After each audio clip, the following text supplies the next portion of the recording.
palabra al asambleísta Jairén Noriega. Gracias, presidente. Buenas tardes con todos y todas. Colegas asambleístas, el día de hoy no nos encontramos debatiendo, o no solamente nos encontramos debatiendo la subida del IVA, sino que este debate es un debate también sobre economía política. Este debate es un debate también sobre modelos de desarrollo.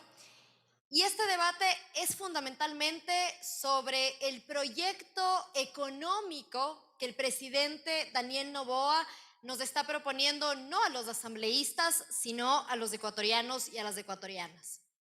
Y en ese sentido decirles, colegas asambleístas, que este debate nos llega a plantearnos una pregunta fundamental, que es la pregunta sobre la cual buscamos tener respuestas el día de hoy, y es: ¿quién paga la crisis de estos últimos 7 años?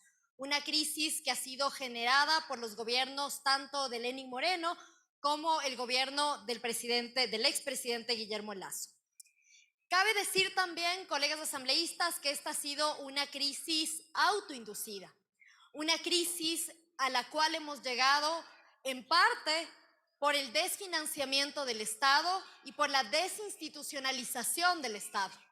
El que el día de hoy nos encontremos en tal crisis de inseguridad implica que hubo gobiernos que dejaron de invertir, por ejemplo, en el control de las prisiones, que hubo gobiernos que dejaron de invertir en el control de las fronteras, que hubo gobiernos que dejaron de invertir recursos en el control de las aduanas.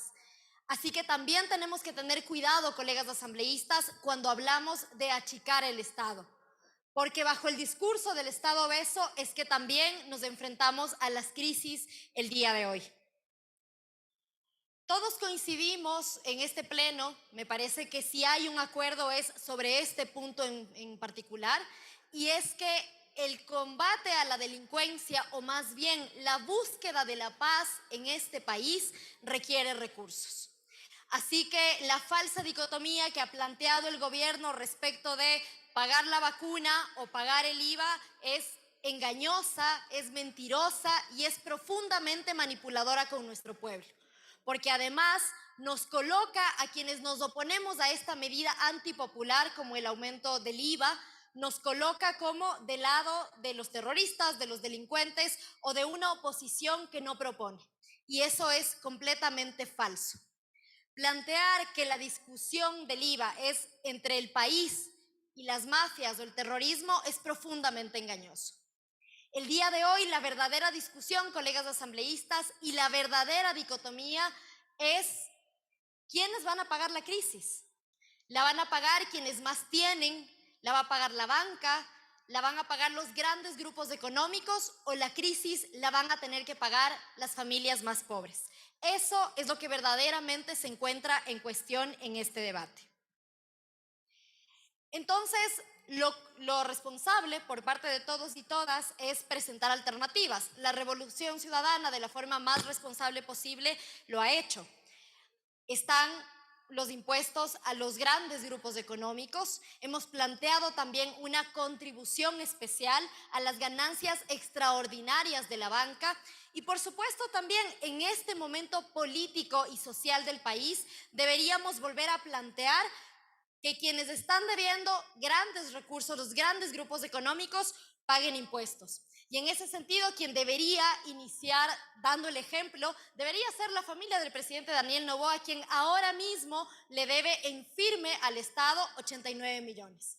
Y colegas asambleístas, deberle al Estado no es un abstracto. Deberle al Estado es arrebatarles a los niños más pobres de este país la posibilidad de tener un desayuno escolar.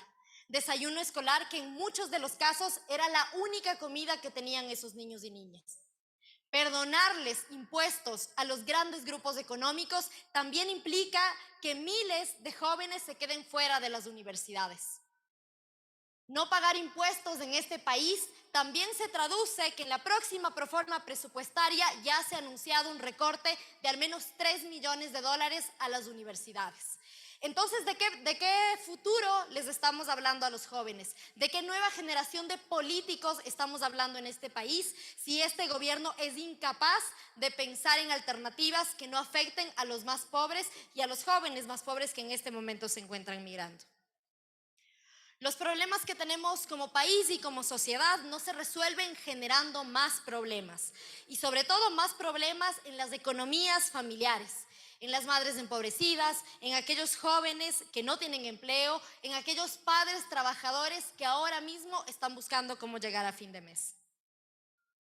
Se ha dicho y se ha hablado de que proponer impuestos a los grandes grupos económicos o proponerle impuestos a la banca es un debate meramente ideológico o que es una propuesta meramente ideológica, y eso no es así, colegas asambleístas.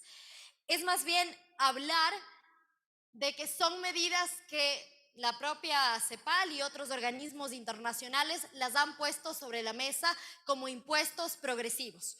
Porque incrementar el IVA en este momento y en esta situación particular del país, donde llevamos con una economía estancada ya varios años, eso es lo realmente antitécnico y lo que iría en contra, además del crecimiento económico que tanta falta le hace a este país para poder tener recursos y poder generar empleo. No es cierto, asimismo, que los productos de la canasta básica que no pagan IVA no se vaya a aumentar al final en el costo del consumidor. Si se incrementa el IVA, subirán finalmente los costos de producción de los insumos que se usan en el proceso productivo. Finalmente, colegas asambleístas, en Ecuador una familia pobre necesita al menos 9 generaciones para poder lograr un ingreso medio. 9 generaciones que equivalen a 225 años. Esa gente que ha sido condenada por nacer pobre y que vivirá pobre y que morirá en la condena de ser pobre, es a ellos a los que el presidente Daniel Noboa el día de hoy les está poniendo a cargar sobre sus hombros el peso de la crisis. Finalmente, colegas asambleístas, hacerle un poco más fácil la vida a la gente que le está pasando mal, a la gente que realmente está jodida, a la gente que realmente no logra llegar a fin de mes, es una decisión política. Poner el peso de la crisis sobre los hombros de quienes más tienen en este país también es una decisión política. Y yo confío, colegas asambleístas, que esta Asamblea Nacional, la del 60% de aprobación, el día de hoy no le dará la espalda a las familias empobrecidas y no generará más pobreza en este país, y buscaremos soluciones alternativas en las cuales las grandes mayorías puedan vivir con dignidad. Muchas gracias.